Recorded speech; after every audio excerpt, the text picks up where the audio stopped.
नमस्कार, चुनावी विश्लेषण में आप सभी का स्वागत है। अगले साल कई राज्यों में चुनाव होने जा रहे हैं और जेन वोटर्स को लेकर जो सर्वे सामने आया है उसके आंकड़े चौंकाने वाले सामने आ रहे हैं। क्या 5% जेन वोटर्स सीधे तौर पर बड़ा उलटफेर कर सकते हैं? इसको लेकर बात करेंगे क्योंकि साल 2027 में 7 राज्यों में चुनाव होंगे। क्या सत्ता यहाँ पर पलटेगी?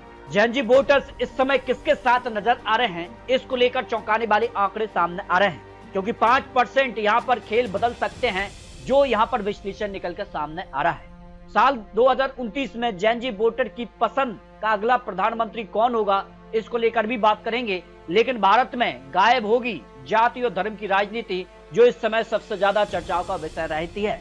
लेकिन इस बार रोजगार और कई बड़े मुद्दों पर क्या जेन वोटर्स यहाँ पर सीधे तौर पर बड़ा उलटफेर कर सकते हैं, इसको लेकर महत्वपूर्ण आंकड़े सामने आ चुके हैं। साल 2029 में जेन वोटर की पसंद में अगला प्रधानमंत्री कौन हो सकता है? 2024 में एनडीए और इंडिया गठबंधन में सिर्फ 2 से 3% ही अंतर था हार और जीत के बीच, यानी सीधे तौर पर अब 2029 का लोकसभा चुनाव क्या जेन वोटर्स सीधे तौर पर यहाँ बड़ा उलटफेर कर सकते हैं, क्योंकि महज 5% के अंतर से सत्ता परिवर्तन देखने को मिल सकता है। और जेन वोटर्स किसके साथ हो सकते हैं? अगले साल 2027 में भी 7 राज्यों में विधानसभा चुनाव है और उसकी तैयारी जोरों से शुरू हो चुकी है और इन राज्यों में भी अधिकतर भारतीय जनता पार्टी की सरकार रही है।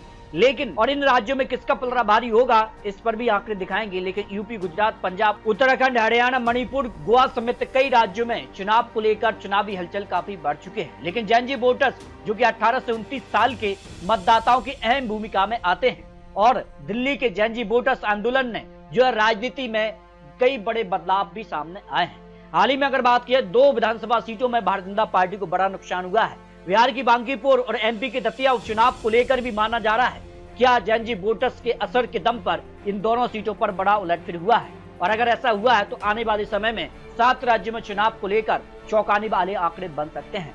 अगर बात की झारखंड में प्रोटेस्ट और अब जेन अल्फा का प्रदर्शन क्या कुछ नए संकेत देता नजर आ रहा है, इस पर भी काफी महत्वपूर्ण आंकड़े सामने आ चुके हैं क्योंकि वोट बैंक महिला, पिछड़ा और किसान, दलित और अब जेन वोटर्स किसके साथ होंगे, ये भी काफी महत्वपूर्ण है। 7 राज्यों में करीब 22% मतदाता ने यहाँ पर 18 से 29 साल की उम्र के माने जाते हैं और यहाँ अगर बात की यूपी में सबसे ज्यादा जेन वोटर्स का असर हो सकता है क्योंकि देश में सबसे ज्यादा विधानसभा सीटें उत्तर प्रदेश से ही आती हैं। उत्तर प्रदेश से 403 सीटें आती हैं और यहाँ एसआईआर के बाद जो आंकड़ा है यहाँ पर तो करीब 13 करोड़ के आसपास यहाँ पर वोटर्स हैं। और अगर बात की जाए तो उत्तर प्रदेश में करीब 2.8 करोड़ वोटर्स यहाँ पर जेन वोटर्स हैं और ये किसके साथ होंगे, क्योंकि मामला पूरी तरह से पलट सकता है। जेन वोटर्स तय करेंगे अगले यहाँ पर साल जो विधानसभा चुनाव होंगे, इन 7 राज्यों में किसकी सरकार बनने जा रही है, जिसमें गुजरात, यहाँ पर पंजाब, उत्तराखंड, हिमाचल प्रदेश, मणिपुर और गोवा को लेकर काफी हलचल होने जा रही है। विधानसभा चुनाव की तैयारी तेज हो चुकी है और यहाँ काफी हलचल यहाँ पर दिखाई दे रही है। अगर 22% जेन वोटर्स में से 5% एक तरफ हुए तो सत्ता का असर क्या हो सकता है? 2022 विधानसभा चुनाव की भी बात की जाए तो 403 सीटों में से 131 सीटों पर जीत का मार्जिन मात्र 5% ही रहा है और 5% वोटर किसके साथ एक तरफ झुक सकते हैं, ये भी काफी महत्वपूर्ण माना जा रहा है। लेकिन 7 राज्यों के पिछले चुनाव में भी अगर बात की जाए तो यहाँ पर भी 5% वोटर के मार्जिन से 257 सीटों पर हार और जीत का फैसला हुआ है। और अगर बात की जाए तो कुल 7 राज्यों की जो है 940 सीटों में अगर बात की जाए तो यहाँ पर भी कई सीटें ऐसी रही हैं जो 257 सीटें रही हैं, इनमें भी 5% या इससे कम के अंतर से हार और जीत हुई है। तो काफी महत्वपूर्ण माना जा रहा है जेन वोटर्स किसके साथ आने वाले विधानसभा चुनाव में होगा, ये काफी महत्वपूर्ण माना जा रहा है क्योंकि उत्तर प्रदेश चुनाव 2022 में भारतीय जनता पार्टी को 255 सीटें मिली, जिसमें अपना दल को 12, यहाँ पर निषाद पार्टी को 6 और समाजवादी पार्टी ने भी 111 सीटें हासिल की थी। आरएलडी को 8, एसबीएससी को 6 सीटें, कांग्रेस को 2 और बीएसपी को 1 और जेडीयू को 2 विधानसभा सीटों पर जीत मिली थी। गठबंधन के अनुसार यहाँ पर समाजवादी पार्टी 125 सीटें और एनडीए को 273 और अन्य के खाते में 5 सीटें रही थी।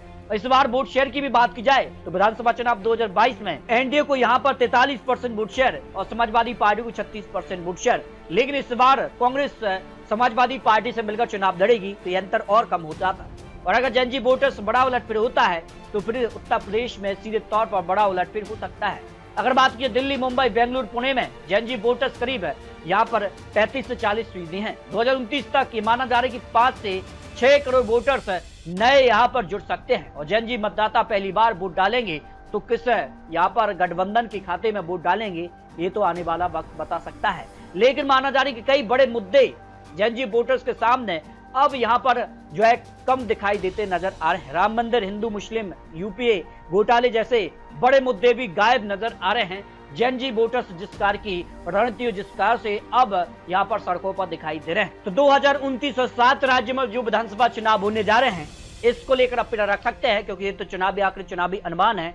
इन 7 राज्यों में और लोकसभा चुनाव पर कितना असर जैन जी वोटर्स डाल सकते हैं, इस पर और भी महत्वपूर्ण विश्लेषण आपको दिखाने जा रहे हैं। तो मिलते हैं नए आंकड़ों के साथ, तब तक के लिए जय हिंद, जय भारत।